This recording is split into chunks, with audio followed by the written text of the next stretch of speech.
It was almost midnight when I got home from college. The flight was long, I was exhausted, and all I wanted was to drop my bag and crash in my bed like I always did after finals. I still had my house key, so I quietly let myself in. The place was dark except for a faint glow coming from the hallway. I figured Mom had left the light on, but when I got to my bedroom, the door was shut. That was weird. She never closed it. I turned the knob slowly and pushed it open. There was a man in my bed. He was maybe late 40s, balding, wearing just a pair of plaid boxers, and holding the remote like he owned the place. He was watching some late-night comedy show and didn't even flinch when I walked in. I stood there, stunned. Who are you?" He looked over at me like I was the intruder. "You must be Jess," he said, totally calm. "Your mom said you'd be home tonight." Before I could even react, my mom appeared behind me in the hallway. She looked casual, not surprised at all. "Oh, Jess, you're home," she said, brushing past me. "This is Todd. He's been staying here the past few weeks. Hope you don't mind. He's using your room for now." My mouth literally hung open. I looked at her, then at him, then back at her. "Wait, my room? Like my room? Where are my things?" She waved her hand. "We boxed some of it up. The rest we donated. There wasn't much left in there anyway." I couldn't even speak. All the posters, the old books, my guitar gone. Just like that. Replaced with some guy in boxers and a bunch of beer cans on my dresser. I don't understand," I finally said. "Why didn't you at least tell me?" She looked annoyed now. "You were gone for months. You're an adult now, Jess. Todd needed a place, and we figured it'd be fine. So I slept on the couch that night, staring at the ceiling, too angry to even blink. I could hear him snoring through the wall, his laugh during the late show, the sound of him going into the fridge like he lived here. No one had asked me. No one had warned me. She'd just handed over my room, my space, my history, to some man I'd never met. That was the first sign. The betrayal came next.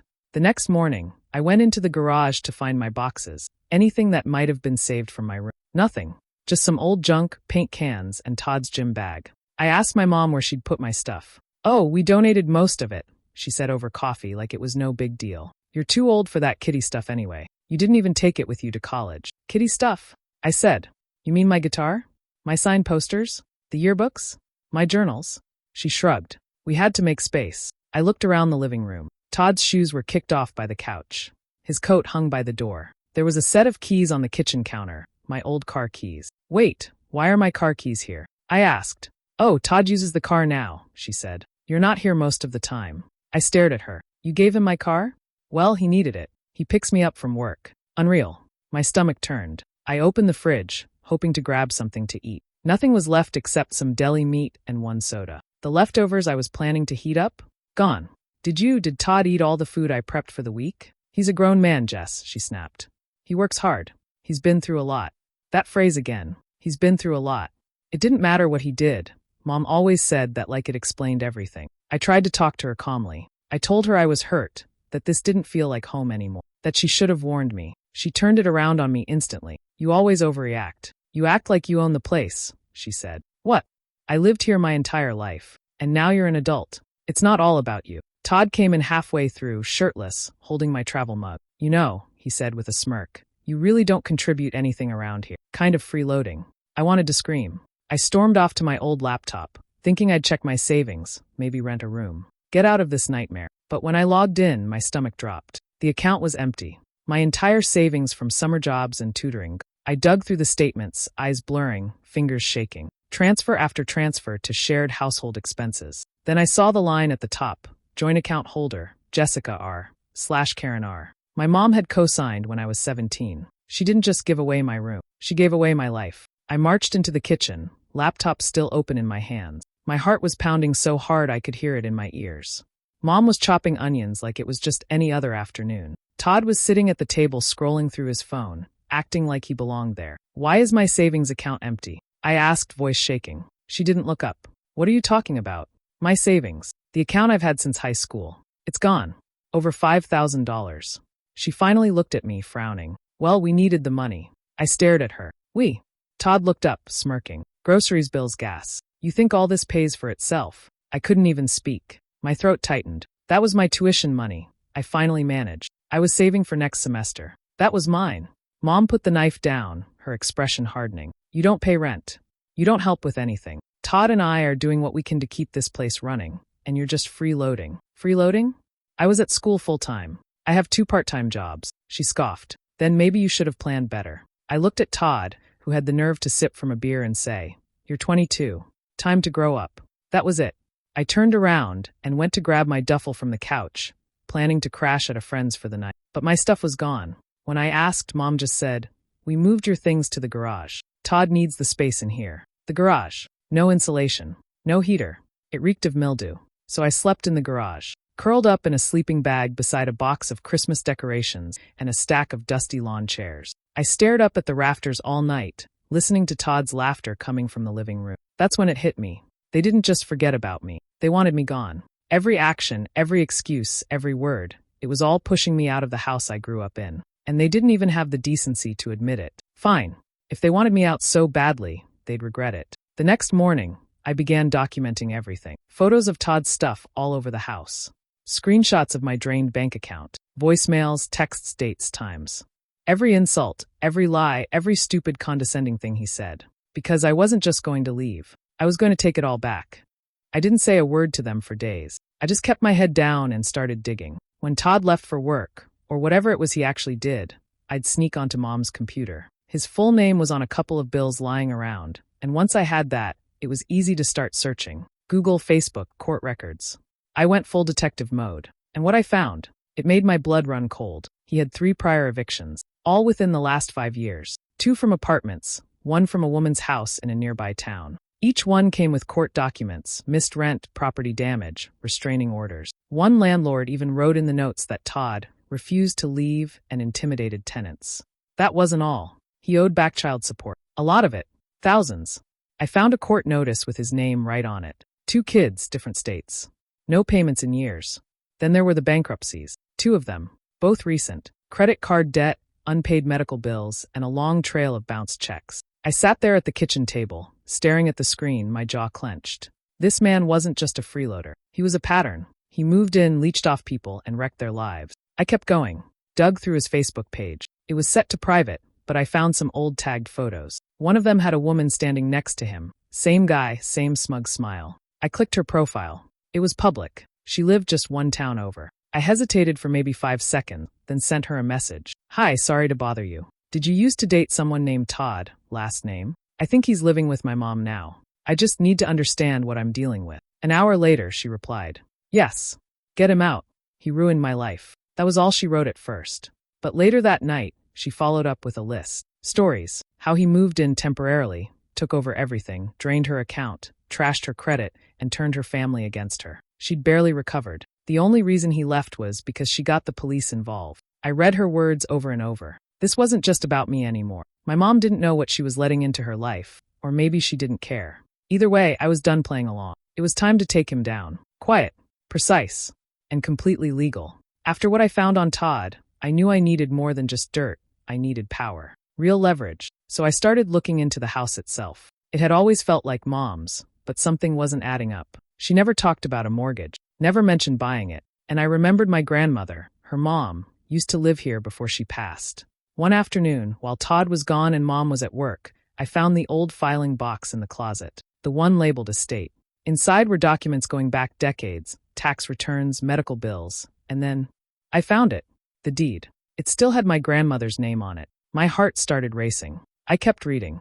There was a trust document tucked underneath, signed and notarized. My grandmother had left the house in a living trust. My mom was listed as the primary occupant, but there was a clause. She could live in the house, as long as she maintained it and used it for family benefit. It wasn't hers to sell or give away. And then I saw it. My name. I was listed as a partial beneficiary of the trust. If anything ever happened, if the house was misused, I had legal standing. I sat back, stunned. All this time, Mom acted like she owned the place. Like she had every right to throw me in the garage and hand my room to some creepy grifter. But legally, she didn't have that right at all. I scanned the documents, took pictures, and emailed them to a legal clinic I found online. They specialized in inheritance disputes and housing law. A young attorney named Maya called me back the next day. "Jess, this trust is still active," she said. "From what you're describing, your mom and this man are violating its terms." I told her everything. How Todd moved in, how he'd taken over the house, how my savings were drained. She was quiet for a moment. "We can absolutely do something about this." Just hearing her say it, I felt like I could finally breathe. We started building the case. Maya guided me through everything, gathering proof, organizing timelines, documenting Todd's behavior. I gave her the screenshots, the financial records, the photos, even the messages from his ex. This wasn't petty anymore. It wasn't just revenge for a stolen room. This was about justice. They thought they could kick me out and get away with it. But I had the law on my side. And I was done playing. Nice. I decided to play it cool. One night over dinner, me eating reheated rice in the garage while they laughed over Chinese takeout inside, I told Mom I was leaving, that I couldn't deal with the tension anymore. "Oh, so you were moving out," Todd said with that smug half-smile he always wore. Mom barely looked up from her phone. "Maybe it's for the best, Jess. This just hasn't been working." "No, are you okay?" "No, let's talk." Just like that, I was out. I packed a single bag, left the rest in the garage where they'd dumped my life, called my friend Kelsey, who didn't ask questions, just said I could crash on her futon as long as I needed. And then I waited. While I lay low, Todd got comfortable. He posted photos of himself in my room, his feet up on my desk. Mom posted pictures of their backyard barbecue like it was some Hallmark movie, grill, string lights, cheap one. Caption: "New beginnings with my man 2 hearts #fresh start." It made me sick. They thought they'd won, that I'd back down. Todd even posted something about making a house a home. But what they didn't know was that while they were playing house, I was building a case. The lawyer, Maya, had everything ready. The trust paperwork, the list of violations, the financial abuse. She filed formal notice through probate court and drafted a letter addressed to my mom and Todd. A cease and desist for misuse of trust property and unauthorized occupancy. The letter arrived 3 days later, sent certified. I know because Kelsey and I were parked down the street watching when the mailman handed it over. Todd didn't even open it. He glanced at the envelope, tossed it on the kitchen counter, and cracked open a beer. A few hours later, they had friends over, loud music, laughing on the porch like nothing mattered, like the house was theirs forever. They didn't understand what that letter meant. They didn't realize a storm was coming. And I wasn't just some kid they could push aside anymore. I was watching. I was documenting. And the gears were already turning. Let them laugh. I wasn't moving out. I was moving in on everything. The court date came faster than I expected. I barely slept the night before, running through every document, every screenshot, every word I needed to say. Kelsey helped me pick out something decent to wear. I didn't want to look angry. I wanted to look serious. Focused. When I walked into that courtroom, I felt like my heart was going to pound out of my chest. But I held my head high. Maya was already there, calm as ever, her folder thick with evidence. Mom and Todd walked in 10 minutes late.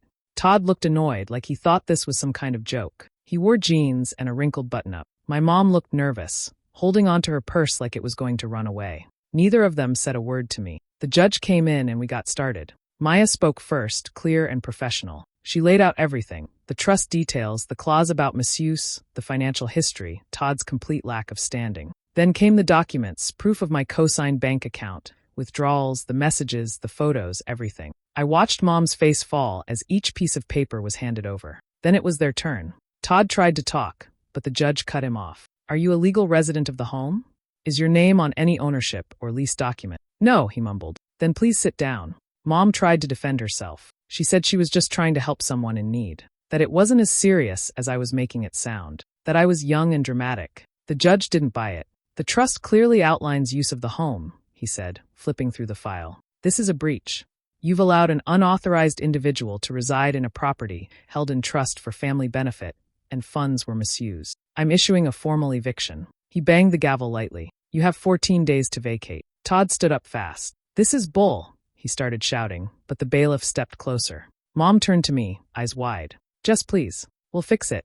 He can stay in the garage or—" I looked her right in the eyes. "I just want my room back." She froze.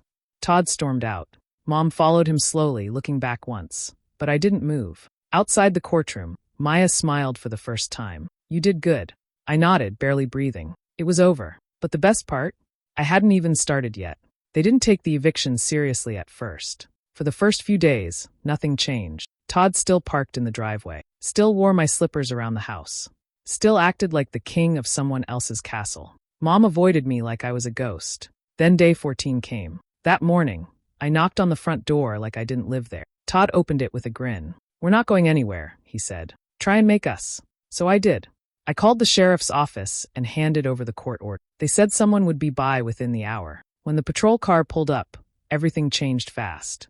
Todd's face went pale. Mom's hands shook. They begged the deputy for more time, said they were confused, that this was all a big mistake. The deputy didn't care. He told them they had 1 hour to get out or their stuff would end up on the curb. Todd's charm cracked first.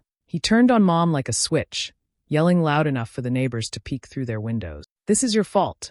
You said the house was yours. I didn't know she'd do this." Mom snapped back, tears in her voice. "You said it wouldn't matter." While they fought, I stood at the top of the porch steps, silent, watching. They started packing in a frenzy. Garbage bags, old boxes, clothes falling out of drawers. Todd tried to carry the TV out, but dropped it on the front walk. Mom screamed at him. He told her to shut up. It was chaos. They shoved everything into the back of Todd's dented car. He slammed the trunk, turned to me, red-faced and sweating. "You happy now?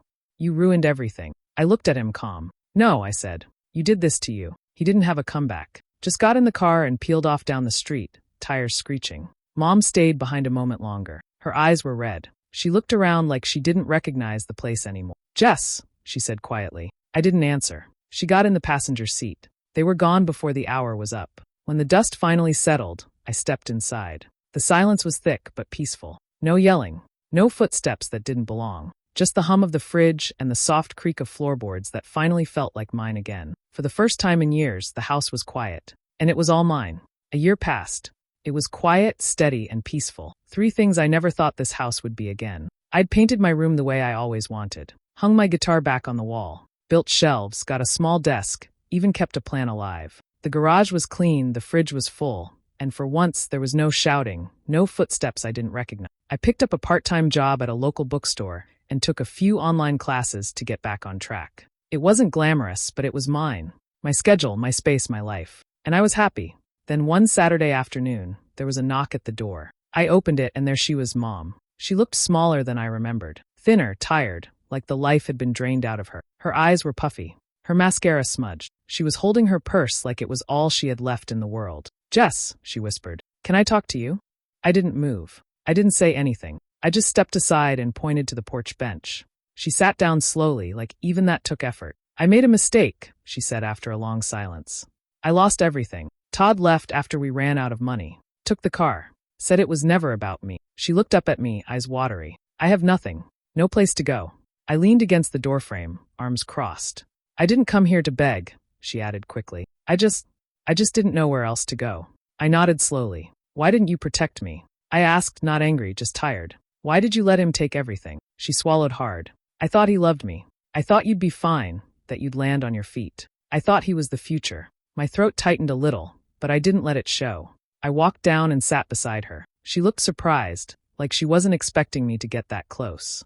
I looked straight ahead, not at her. "You gave my life away," I said quietly, "for a man who didn't even love you. But now I finally love mine." She didn't say anything after that. We sat in silence for a few more minutes. Then I stood up, walked to the door, and held it open, not for her to come in, but just to say, "This is mine now." She understood. She stood, nodded, and walked off the porch. This time, I didn't watch her leave. I closed the door behind me.